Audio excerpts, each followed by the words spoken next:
Hey guys! Today I will be sharing another hot off the press segment with you. In case you didn't listen to my recent Jack Palance episode, or maybe this is your first episode, welcome if so, I've made the difficult decision to go to a bi-weekly release schedule for my new stories. It has just become nearly impossible for me to keep up with the insane amount of research, writing, recording, and editing required each week. And I don't want to rush through any of our star stories. So as I calm my incredibly overwhelmed mind as of late, and enjoy time in vacation paradise as we speak when this episode comes out, I didn't want to leave you hanging this week. So today I will be sharing some fun and entertaining content from a vintage Hollywood movie magazine. And then we'll be heading into our new every other week format as I continue my research on our next star. But it is only temporary. I'm not sure how temporary, but I will get back to weekly. That is my ultimate goal. I'm going to do my very best to get ahead on my research and writing and be able to get back to that weekly format once life calms down a bit. I just really want to make sure that all of our stars are getting the attention they deserve. And having a full-time job on top of all the hours required to turn out these stories just finally caught up with me. Those jobs get in the way of all the fun, don't they? I can't complain though. I have the best job in the world. This particular magazine I'm using today was a very special gift from a very special listener of the show, Anna. Thank you, Anna. It was a really fun issue to thumb through.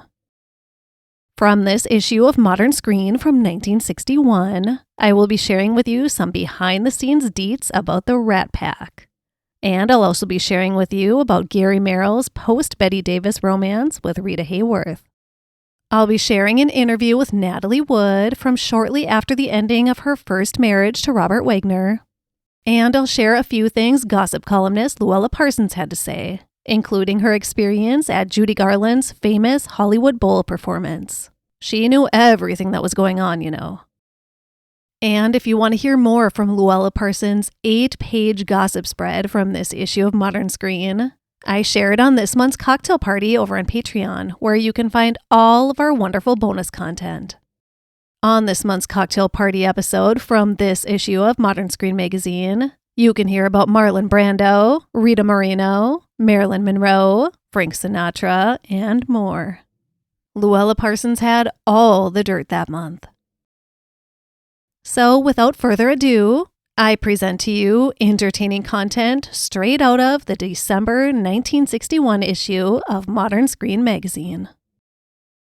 First, let's check in with the Rat Pack.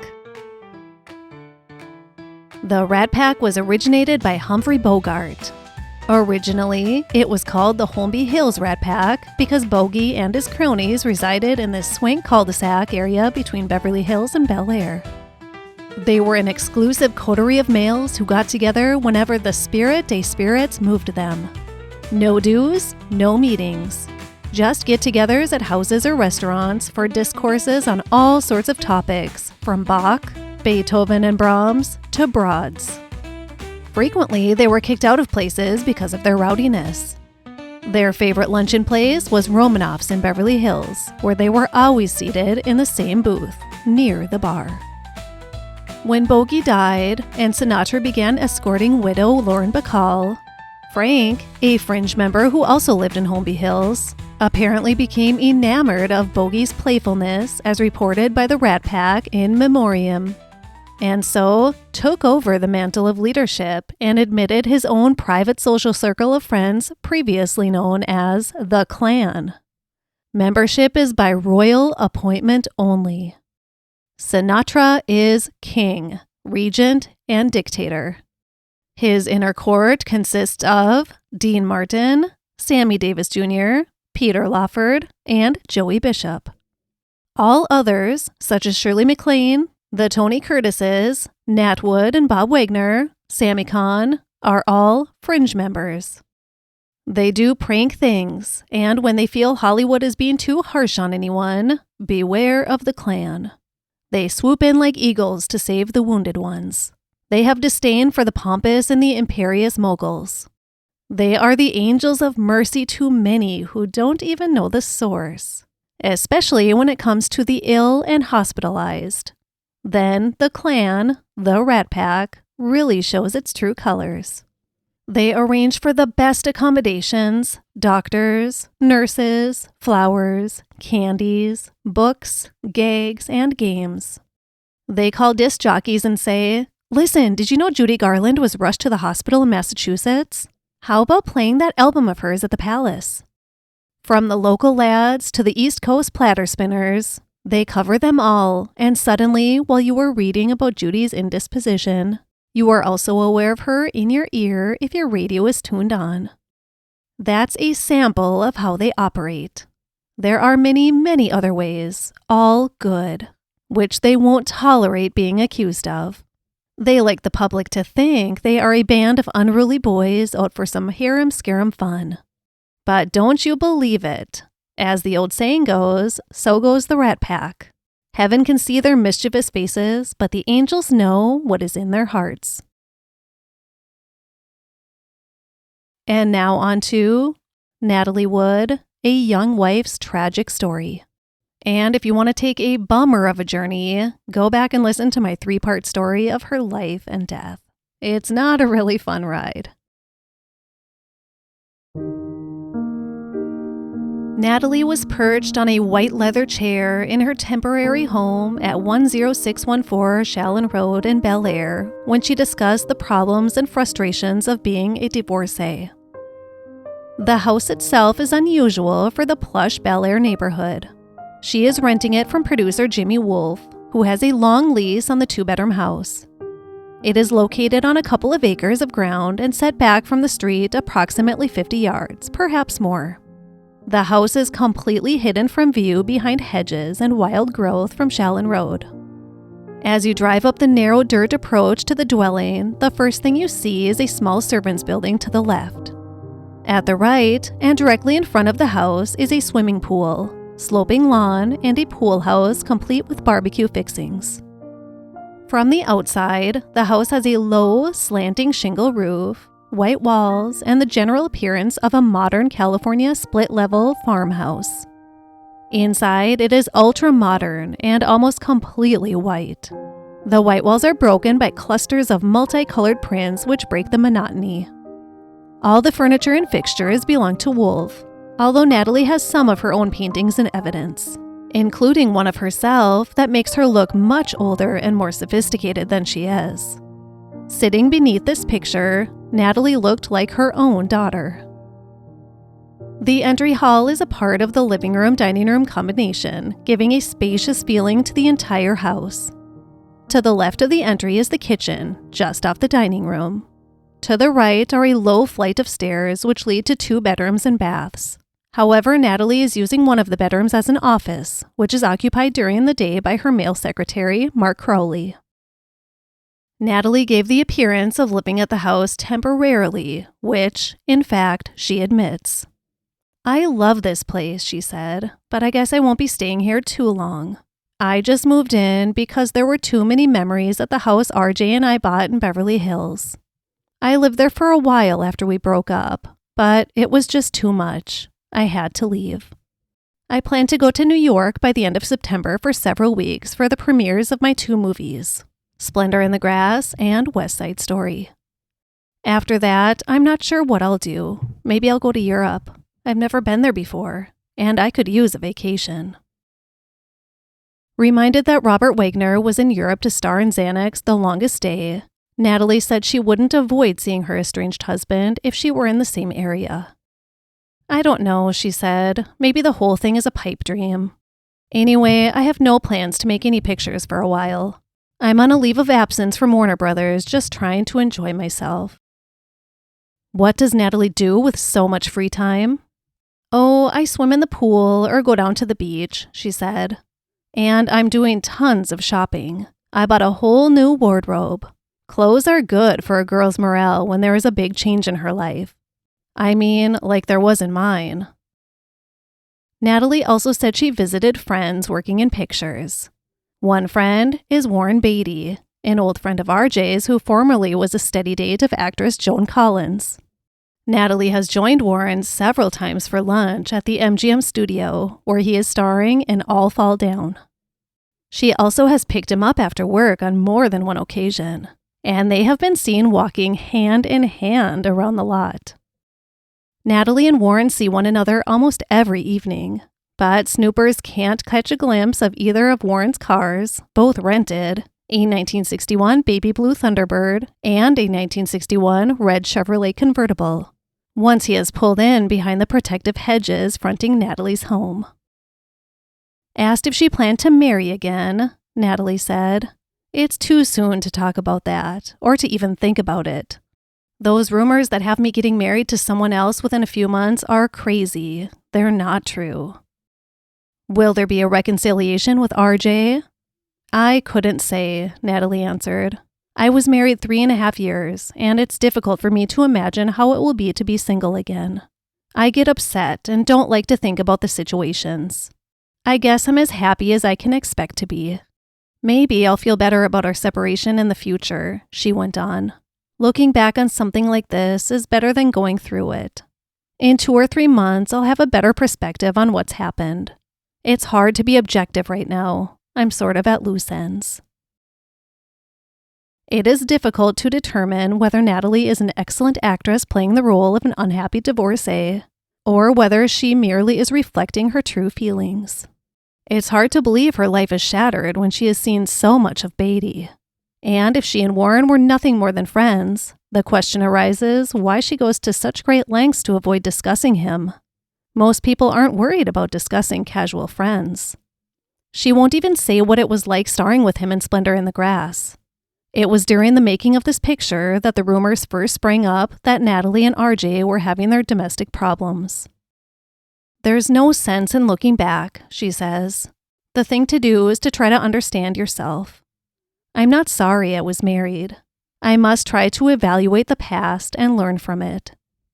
Someday I would like to have children, and I guess I should be grateful that I didn't have any. It would have been terrible for children when RJ and I separated. And when I do have children, I don't think I'd ever want them to be child performers like I was. It robs them of a normal, happy childhood.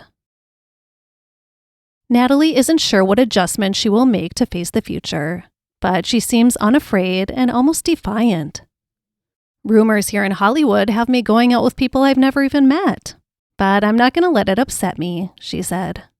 Even though I've grown up in Hollywood, I still can't get used to all the gossip. But I've come to a point in my life now where I don't have to do anything but live the way I want to. And a little bit more about Natalie in the gossip column from Louella Parsons. Poor girl just couldn't have her peace. Again, listen to my 3-part series to hear what was going on during this time, because we're not hearing the full story, of course, as it happened here. This is from Louella Parsons in her gossip spread. The latest on Natalie, Warren, and Bob. If Natalie Wood and Warren Beatty aren't the real thing, they'll do until closer dancing, deeper eye-gazing, and more ardent hand-holding comes along. Just as she did when she and Bob Wagner were so deeply in love, Natalie goes everywhere with Warren, even when he's getting his hair cut. And she would have accompanied him to Key West, Florida on his location for All Fall Down if she hadn't been scared off by the terrible hurricanes. It isn't fair to mention names, but one of the young actors just came back from Europe where he worked in The Longest Day with Bob Wagner and told me, RJ just simply can't believe it's really serious between Nat and Warren. Oh sure, he's read about them in all the gossip columns, both here and in Europe. But it's kind of touching the way he says, whether he believes it or not, that he doesn't believe it is anything serious. RJ is keeping his chin up and keeping busy, the best thing he could do. But I had many heart-to-heart talks with him, and he keeps hoping against hope that he and Natalie can get together. I know it is the dearest wish of his life that his marriage can be saved. He talks about Nat all the time. I'm sure that RJ and Joan Collins, ex-fiancée of Warren Beatty, had much to discuss when they dated recently in London. Only, I hear, Joan is more bitter and caustic over the turn of events and not carrying a torch as Bob is. Let's see what Louella Parsons has to say about Elizabeth Taylor and Eddie Fisher. This is titled, Cleopatra Never Had It So Good. The real Cleo never got her barge as far as Rome. But if she had, she couldn't be living it up more luxuriously than Elizabeth Taylor, who, with Eddie Fisher and the children plus entourage, is there making the long-delayed Cleopatra. My Spy reports, the Fishers' pink villa, set in a park in the middle of Rome, adjoins the Moroccan embassy. It has 14 rooms, 8 large Roman baths, sunken green marble swimming pool, and a tennis court. Recently, 5 crates of the children's pets arrived, so the place is now well-stocked with dogs, cats, and Elizabeth's pet monkey. There's nothing like these touches to make even a palazzo seem like home. Eddie's Rolls-Royce, which is always parked in the driveway, arrived via boat with the children, who had been escorted by Liz's secretary, Dick Hanley. Despite all these fancy fittings, the Fishers have barely been around the place. They had no more than arrived when they set sail on Sam Spiegel's yacht for Capri. Now Liz is back in Rome for costume and makeup tests. 2-star dressing rooms at the studio have been converted into one large suite for Elizabeth, and an adjoining 3-room office has been set up for Eddie. As for Cleopatra itself, all Rome is abuzz over the magnificent sets.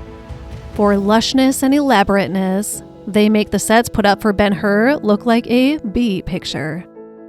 Incidentally, you may be glad to know that the Italian climate seems to be agreeing with the beautiful Elizabeth. She has felt very well since she's been here, which is good news, particularly to 20th Century Fox.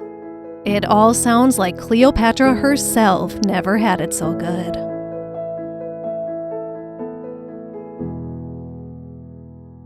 And now just a little of the very, very long article titled, Rita Hayworth and Gary Merrill, For Love or for Laughs?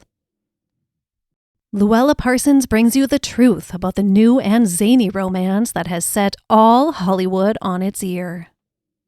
Is it love or just laughs? Whatever it is that the former love goddess Rita Hayworth and Gary Merrill, very recent ex-husband of Bette Davis, have found together, I can tell you it has the whole town practically on its ear. Never as long as I've known Rita have I known her to be a part of such an outlandish and zany romance. As witness, Rita and Gary showing up in smart dining spots in their bare feet. Gary's accompanying Rita to the beauty parlor every time she gets her hair set, her nails manicured, or her tootsies pedicured. And perhaps, most startling of all, they're driving with as much speed as the Laus up and down the roads from Malibu to Beverly Hills in a top-down sports car, with Rita's daughters, Princess Yasmin and Rebecca Wells ensconced, happy and windblown on the back seat. And then Louella Parsons talks about a call she received from Rita Hayworth. She sounded so gay, so happy, and so carefree, I could hardly believe it was she. Particularly since, at this time, she was in the process of divorcing her producer-director husband, James Hill. And I've always found Rita to be blue and on the downbeat side when a love in her life ends. You certainly seem to be flying high, I said to the cheerful voice at the end of the line. Rita, what is this all about you and Gary Merrill? Are you in love again? Are you going to marry him when you both are free? There was a chuckle in the lady's voice. We're not going to get married. I've been married often enough, don't you think? Not necessarily, I replied. Not if you found happiness with someone as interesting and talented as Gary. Rita said, growing more serious in tone, I'll tell you the truth. Gary and I have a wonderful time together. He's a very intelligent man and a superb actor, with all his delightful nonsense, all his fun. But he has another very marked side, his seriousness about his work. When he's working either on the stage or on the screen, he's a perfectionist. I have found this out while we have been going over the script for the movie we'll make together on the carousel. Gary has such wonderful and original ideas. He is completely dedicated to anything he undertakes. I guess you might sum him up with, when he plays, and when he works, he works. I could readily agree with Rita about Gary's talent. Last year, before trouble broke up Betty Davis and Meryl, I had seen them in An Evening with Carl Sandburg at the Huntington Hartford Theater in Hollywood, and it was a memorable evening of entertainment. Betty, as expected, was wonderful, but Gary was superb. I had known him to be a good actor, but I hadn't realized how very fine he was until I saw him hold his audience in the palm of his hand as he read magnificently the little and big poems of Sandburg. But getting back to my talk with Rita, I laughed. Most of us are being treated to gossip about you and Gary at play these days, not at work. What is all the business about you two showing up barefooted almost everywhere you go? Rita's laugh was hearty as she replied, "We weren't really in our bare feet. Both Gary and I were wearing pronged sandals during those awfully hot days and nights. They don't cover much of the foot, and I suppose at a casual glance you might look barefooted, but they are so comfortable. We didn't think we were doing anything out of order. Both of us were surprised when the columnist took it up and made so much of it. All out of proportion, I think." I said, "Well, when you are as important a star as you are, everything you do is magnified." I have known Rita in many moods when she is in love, but whether this is for love or for laughs, I've never known her to be so carefree and devil-may-care as she is since she's been dating Gary Merrill. And one more thing, Judy Garland's performance at the Hollywood Bowl. Here's what Louella Parsons said. It's titled, "Singin' in the Rain." Only Judy Garland, the beloved little over-the-rainbow girl, could have jam-packed the Hollywood Bowl on the rainy, misty night of her one-woman concert. If Judy had any doubts about how much her hometown and fellow workers love her, she learned this moist night. Everyone was bundled up from chin to ankles, but the affection that flowed out to the little star and the wild acclaim that greeted each familiar number was warm and affectionate. We were guests at the concert and later at Judy's welcoming home party at Romanoff's, given by the Freddie Fields.